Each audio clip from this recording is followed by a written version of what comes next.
Secretaría de Prensa de la Presidencia de la República. Lo que ha sucedido es que el Sistema Nacional de Protección Civil ha funcionado, ¿verdad? Desde los que tienen la responsabilidad o la función de alertarnos cuál es la ruta que debería llevar, digamos, la época invernal, hasta los que operativizan, que son los que ustedes han visto en el territorio, limpiando, rescatando, evacuando, etcétera. Eso me llama la atención, director, porque como salvadoreño, no. Ustedes tienen de alguna manera de poder prever, o sea, estas lluvias que vamos a tener en junio, a mediados de junio, Sí. si ustedes la pudieron ver, ¿se pueden prever o la naturaleza va surgiendo poco a poco? Bueno, mire, hay pronósticos y quizá me voy a meter un poco en el trabajo de mi buen amigo, el ingeniero Mengíbar de la Dirección de Observatorio de Amenazas. Hay pronósticos de corto plazo que de hecho ustedes pueden accesar a ellos en la página del Ministerio de Medio Ambiente. Okay. Hay pronósticos que van de las 6 de la mañana a las 12 del día, de las 12 del día hasta las 6 de la tarde y así sucesivamente las 24 horas. Pero también hay pronósticos que se analizan en una reunión que se ejecuta todos los días entre las 9 y las 10 o un poco más si se ocupa, que en realidad es propia de la Dirección de Observatorio de Amenazas. Ustedes saben que la fuente oficial de información científica relativa a hidrología, meteorología, vulcanología, oceanografía, la calidad del aire y todo eso, es el Ministerio de Medio Ambiente, particularmente la Dirección de Observatorio de Amenazas. Entonces, en esas reuniones en las que nosotros participamos como invitados, escuchamos o tenemos la oportunidad de escuchar el hidrólogo que nos dice, bueno, las condiciones de los ríos ahora mismo son 1, 2, 3, 4, el meteorólogo que nos dice, mire, a partir de que ya entró el flujo del este o está en franco actividad del flujo del este, que no es ni más ni menos que entra la lluvia por el oriente y sale por el occidente, okay. Digamos en términos así bien prácticos, ¿verdad? Para que no se entienda exacto. El flujo más complicado. Sí, pues porque la verdad que nosotros también nos ocupamos de hacer llegar a la población informes que permitan comprender qué es lo que realmente está sucediendo, porque ahora mismo que hay, bueno, hay una buena cantidad de meteorólogos en cualquier estación de radio, en cualquier televisora, etcétera, pero decirle al público, al campesino que está esperando si siembra o no siembra, que vamos a tener 1200 milibares de presión y no sé qué, no le sirve de nada. Entonces, el punto es que en esa reunión, que yo siempre digo que más que una reunión es un coloquio técnico, ¿no? Porque de verdad que uno aprende mucho. De hecho, debo confesarlo, que hay muchas cosas que en este ir y venir de las reuniones clínicas, que así se llaman, he aprendido mucho de estos especialistas que tiene el Ministerio de Medio Ambiente. Entonces, respondiendo concretamente la pregunta, sí, hay una manera, digamos, de poder tener cierta idea del panorama que se va a vivir en la temporada. De hecho, si ustedes recuerdan, digamos que la primer llamada de atención que nosotros hicimos fue el día miércoles, creo que fue 5, 7 o 6, no recuerdo.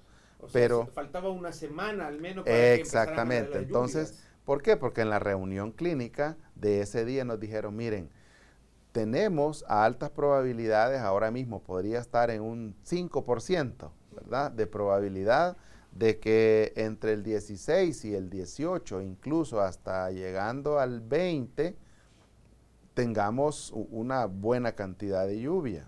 Ya de una vez nos decían, los pronósticos indican que podríamos llegar a tener hasta 750 milímetros de lluvia. Esa es una campanada, ¿verdad? Como la que le tocan al atleta en la última vuelta. El primer aviso, digamos. Exactamente. Entonces, ese mismo día nosotros, hay que hacer una alerta, ¿verdad? Hay que hacer un aviso, que es donde empieza todo el tren de activación del semáforo de la alerta temprana del país. Hagamos un aviso, dijimos. Bueno, listo, se hizo el aviso. El día jueves, otra vez en la reunión, porque les cuento, esa reunión se hace todos los días, una vez entra la época invernal.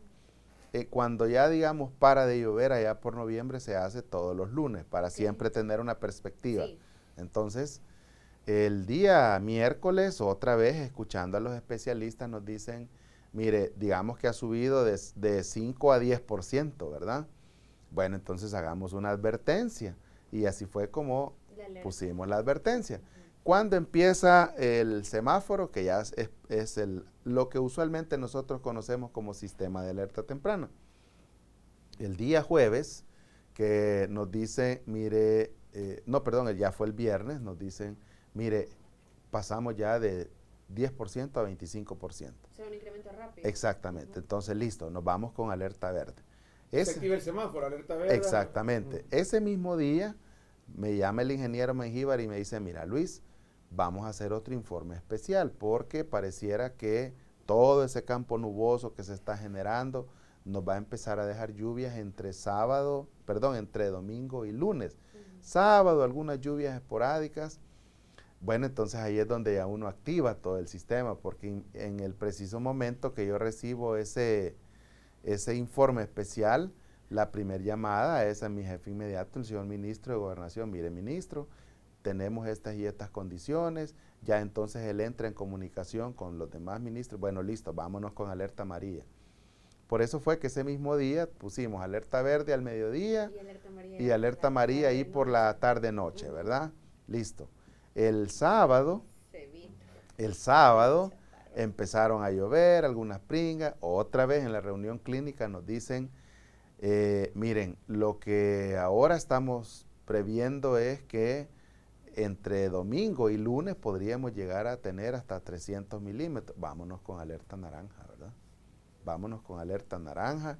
El domingo fue la roja exactamente tal cual el pronóstico lo dijo. De domingo a lunes, 306 milímetros en Apaneca.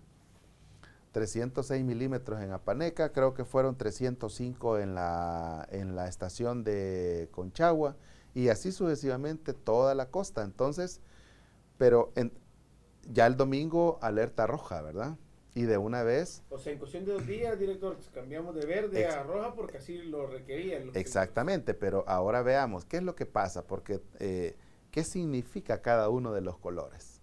Porque si ustedes leen la ley o el reglamento, dice, bueno, de verde pasará, el verde significa que hay 25% de probabilidad de que la amenaza se materialice.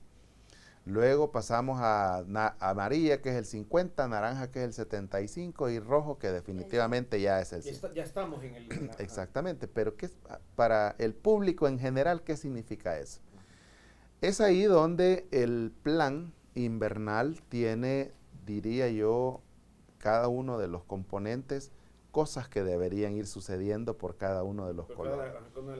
De prevención. Exactamente. Alerta verde, por ejemplo, significa que las comunidades deben ser informadas, y aquí es donde también entramos con alertas sistemas en algunos casos focalizados, como el de la CEL, por ejemplo.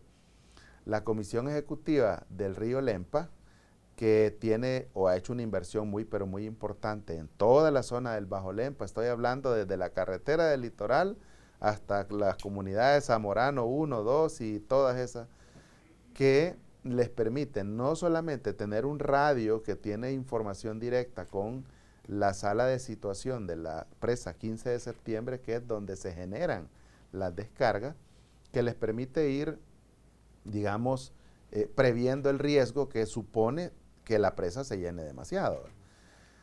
Es ahí también donde empezamos el trabajo con las comisiones comunales, municipales y departamentales. Cuando llega la alerta amarilla, entra en acción otro componente que tiene que ver con el plan invernal.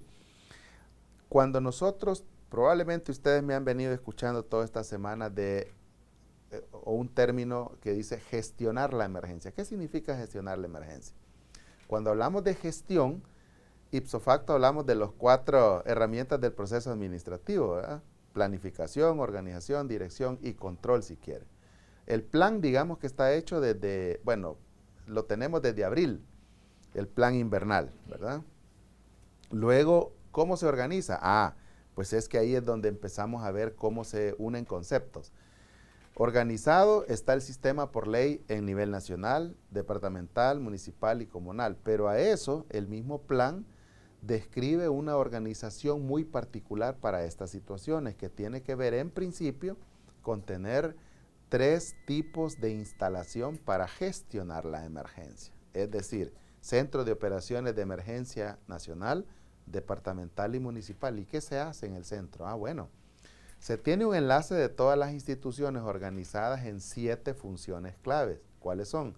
Albergues, seguridad, salud, gestión de la información técnica científica, gestión de la asistencia humanitaria internacional, servicios de emergencia, infraestructura y servicios básicos, ¿verdad? Y en esa ruta tomar decisiones inicialmente operativas, como por ejemplo, ¿evacuamos o no evacuamos? Sí. ¿Se sube la alerta o no se sube la alerta? Y luego subir a decisiones más políticas estratégicas como ¿se decreta emergencia nacional o no se decreta? Ese digamos que es la ruta que sigue la gestión de la emergencia.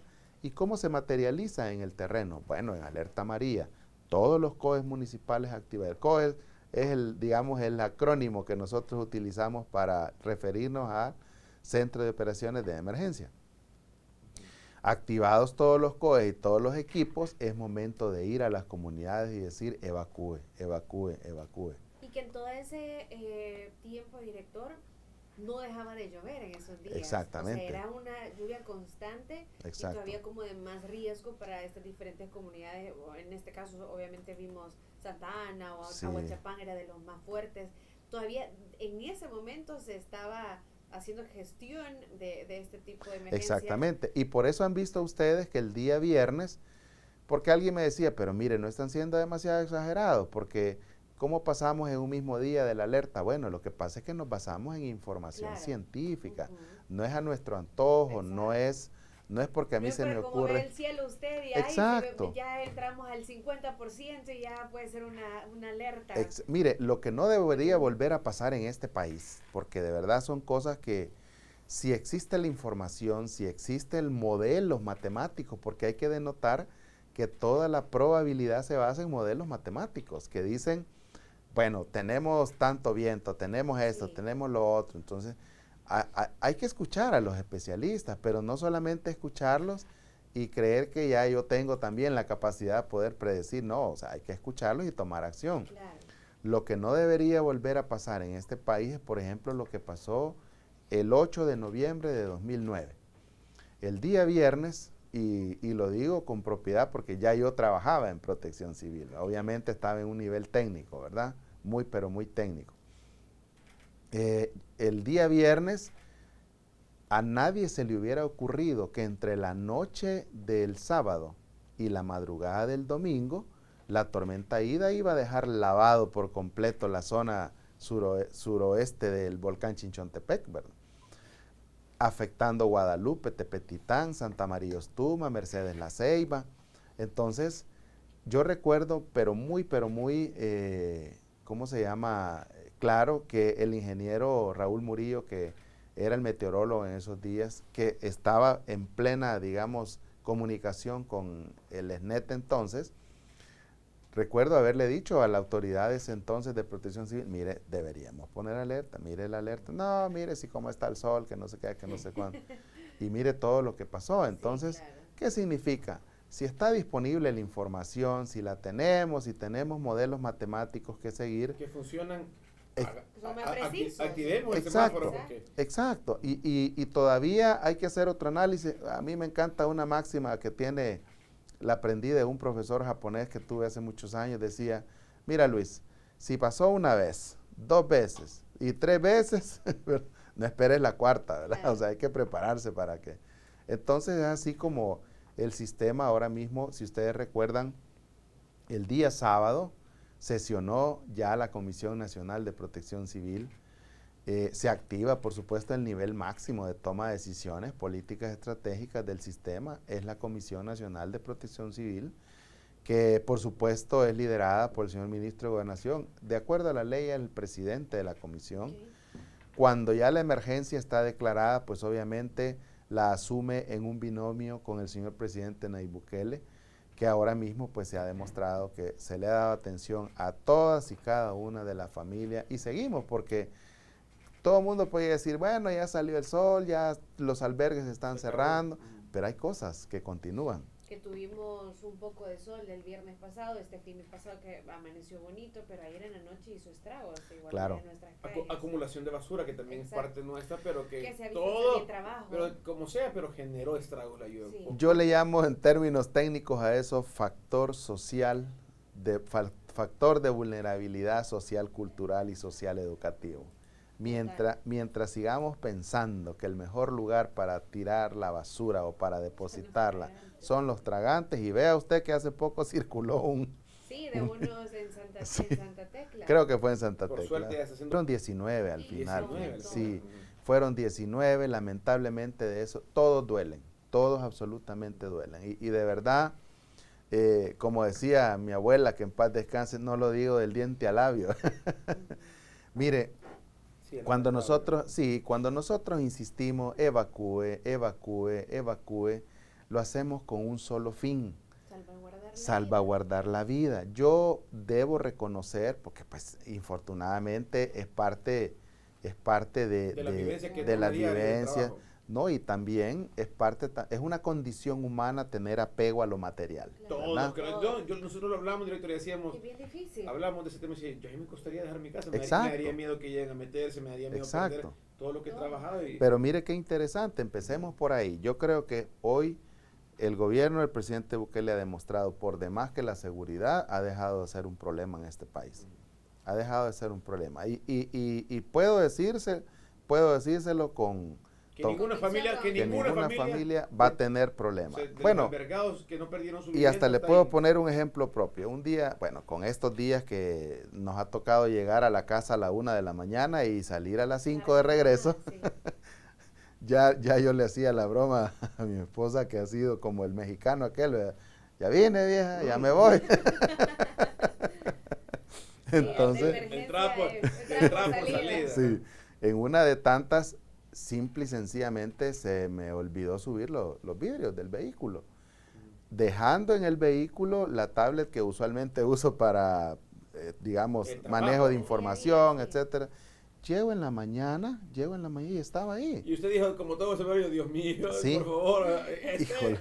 Pues sí, porque, pero estaba ahí. las Claro, cosas, entonces yo creo que definitivamente, pues hay que denotar que la seguridad hoy por hoy no debería ser una preocupación. Entonces, cuando hablamos de que Lo salvaguardar la vida, ¿verdad? Debería ser prioridad número 1, más allá de todo lo material que podamos tener, nos referimos a que si yo no salgo me voy a morir.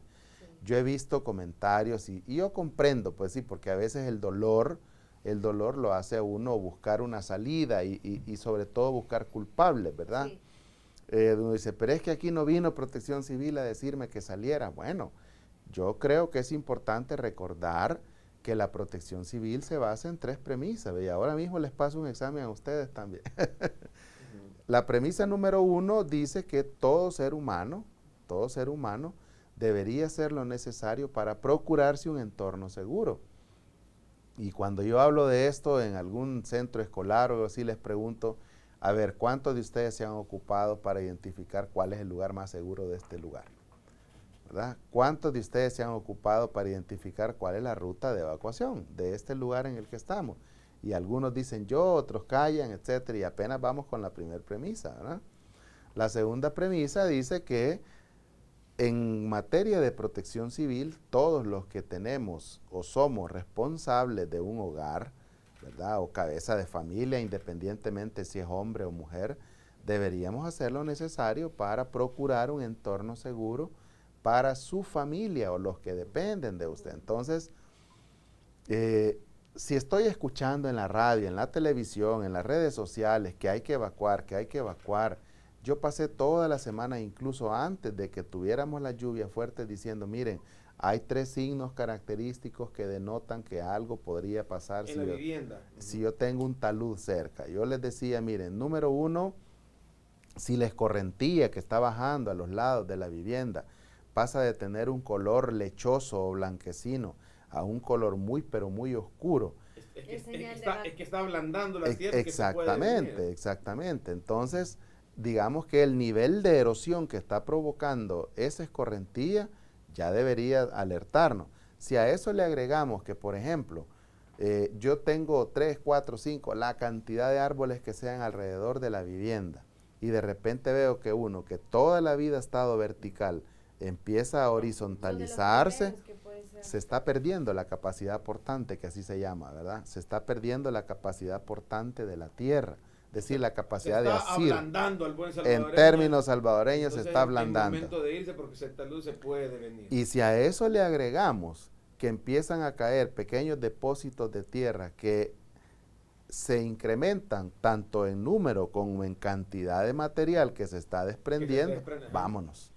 Yo debo decir que como Sistema Nacional de Protección Civil hicimos todo cuanto ha estado legalmente permitido y todo cuanto ha estado técnicamente sugerido, sí, en función de las alertas, en función de esto. Nosotros empezamos a pedir que se evacuara el día viernes con la alerta María, y ahí lo dice, ustedes pueden ver cada uno de los boletines, evacúe, evacúe. En cada una de las intervenciones que yo he tenido en los medios, evacúe, por favor, salga de su vivienda, no espere más. Incluso hacía referencia a todo ese trabajo que ha venido desarrollando, porque son cosas que se han hecho previamente. Claro. Ustedes, si han tenido la oportunidad de visitar otra vez o a través de sus colegas de prensa y televisión, ver cómo los albergues estaban ya listos para recibir a estas personas. Y cuando digo listos, no solamente la galera y cartones y colchonetas como antes, como era lo que sucedía antes. Exacto. Mire, se ha hecho una inversión increíble. Procurar la salvaguarda de las personas, darle su alimentación, darle abrigo, sí, darle lo necesario, procurar que sus programas de salud no se interrumpan, sobre todo en aquellos pacientes que tienen enfermedades crónico-degenerativas. Estoy hablando diabetes, hipertensión, insuficiencia renal. Entonces, que los programas de salud o la asistencia de ellos no se detenga, eso no es un gasto, eso es una inversión en la salud y en el bienestar de las personas. Entonces, ¿cuál es el punto? Que al menos su cama, su frazada, su colchoneta, que esté en un lugar que no se moja, eso no es algo que se predispuso en el mismo momento, ¿verdad? Sino que estaban ya preequipados. Entonces, ¿qué es lo que se ocupaba? Y respondiendo concretamente su pregunta, que se salieran del lugar, ¿verdad? O sea, estamos claros que hay condiciones de riesgo en todo el país, y es un riesgo que se ha venido construyendo en los últimos 50 años, ¿verdad? No se planificó el desarrollo territorial, no se planificó la construcción en zonas de riesgo. Entonces, creo que es un tema pues, que ya en algún momento se le tendrá que dar atención, pero hoy por hoy lo que debería suceder es que si yo escucho que hemos subido de alerta verde a alerta amarilla, ipso facto eso significa, en principio, tener lista mi mochila. Claro. Porque sabemos que ustedes como gobierno se han preparado, están listos, tienen una prevención, ven a futuro los planes, pero normalmente el salvadoreño común, digamos que no estamos tan pendientes de los climas que se vienen dentro de una semana, de las posibles lluvias. Hasta que vemos que nos afecta en el momento, decidimos. Hablamos de los que también los temblores, gracias a Dios la tierra ha ido poco a poco soltando, pero que de repente nos podría sorprender también con un temblor medio fuerte. Por supuesto. Entonces, ¿cómo debemos de estar preparados? ¿Qué debemos de tener a la mano? Esta famosa mochila de emergencia, ¿qué tiene que tener? Que es muy importante, porque fíjese que ahora con esta situación de las lluvias, es cuando algunas familias se han dado cuenta la importancia que tiene tener. Algunos dicen, mire, yo no he tenido tiempo de preparar una mochila, pero por lo menos tengo una mariconera, tengo un neceser o lo que sea donde traigo los documentos de mis hijos, la escritura de la casa, etcétera. Entonces, de lo que se trata es de pensar que esto va a pasar, la situación lluviosa va a parar. Hay que pensar, los empresarios, me encanta escuchar ese término a mí que dicen la continuidad de los negocios, los planes de contingencia que tienen que ver con la continuidad de los negocios. Entonces, la familia no debe ser la excepción. Imaginemos un caso crítico, evacuamos y resulta que se vino un deslizamiento, borró del mapa la vivienda donde yo vivía. Yo tengo que hacer constar que eso era mío, o que al menos lo estaba pagando, o etcétera. Entonces, nuestra documentación de repente, nuestra documentación, salir a verificar un préstamo y no agarrarnos en el aire. Exactamente. Tal vez entonces hasta las joyas más importantes podemos tener en esa mochila donde exactamente. Donde, entonces, ¿de qué se trata? De tener la capacidad de que cuando la situación pase, yo digo, bueno, mire, este es mi hijo, este es su partida de nacimiento, yo soy fulano de tal, aquí está mi DUI. En términos prácticos, documentos, ¿verdad? Documentos muy importantes. Pero también, si en esa mochila podemos agregar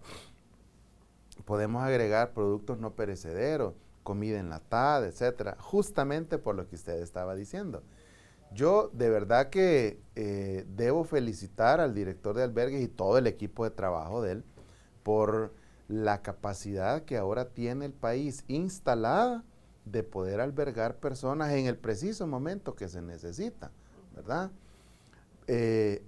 Pero también hay que ser muy claro, y ya él lo ha explicado, hay momentos en los que el tema de la alimentación, sobre todo, no es que pasamos por un delivery, ¿verdad? O un carry-on, no paso yo a cualquiera de las ventas de comida de estas de rápida a pedir 500 porciones de... No dure el mes. Exactamente, entonces hay procesos que sí o sí deben seguirse. Entonces, pensando en eso, siempre es recomendable tener en la bolsa de emergencia o en la mochila de emergencia cosas que nos permitan a nosotros asegurarnos al menos un tiempo de comida, en el entendido que inmediatamente después ya se nos va a brindar de parte de exactamente. las autoridades, Entonces, esa es parte de la preparación. Lo otro, mire, yo creo que con el manejo de la información, que ustedes saben que es clave, ¿verdad?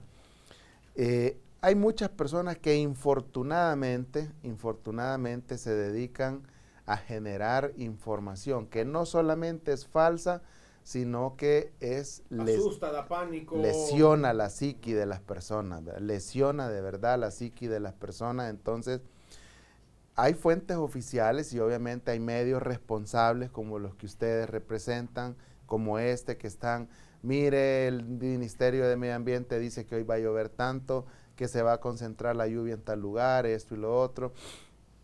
Yo de verdad le pido a la población, a todos nuestros amables radioescuchas, que en situaciones sobre todo críticas, si en el día a día, por ejemplo, yo me ocupo de estar, una de las cosas que básicamente yo hago ya por inercia, me despierto, en principio veo qué dice Medio Ambiente, cuál es el pronóstico de corto plazo, de 12 de la noche, usualmente me despierto ahí por las 4 de la mañana, a veces un poco antes. ¿Qué dice el pronóstico de las 12 de la noche a las 6 de la mañana? Allá por las 6:15, 6:20, ¿qué es lo que va a pasar en las siguientes 6 horas? Entonces, esa es la cultura que deberíamos nosotros ir generando. Y por eso es que nosotros somos muy enfáticos. No se desinforme. Infórmese a través de fuentes oficiales, a través de medios responsables que sabemos que nos van a orientar y no a desorientar, ¿verdad? Director, queremos agradecerle porque es importantísimo conocer la labor de Protección Civil, siempre es un gusto recibirlo, saber qué están haciendo, cómo han ido planificando los eventos que lamentablemente hemos tenido víctimas mortales, pero como decía, han sido más las personas que se han salvado. Por supuesto. Y que se han podido proteger de estas lluvias que seguramente han sido catastróficas, donde han habido pérdidas materiales, pero también con mucha alegría se puede decir que se han salvado vidas. Y eso es lo definitivamente. Y como lo que recalcaba, el trabajo continúa, eso no claro, va a parar, claro. A pesar de que vamos entrando al invierno y a veces vemos días con sol como hoy. ¿Hay pronosticado, director? Hay que estar preparado. Sí, se está monitoreando, más que fuerte, se está monitoreando una onda tropical. De hecho, lo que recién me actualizan, lo que tuvimos ayer básicamente se conoce como una línea frontal de la onda tropical que este día pasará, que significa que hoy vamos a tener lluvia también, ¿verdad? Como tarde-noche. Exactamente.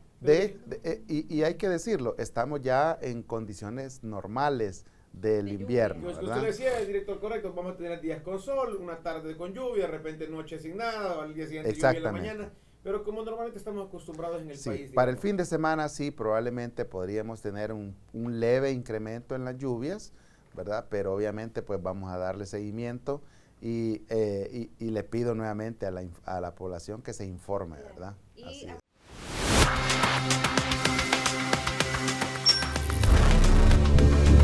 Secretaría de Prensa de la Presidencia de la República.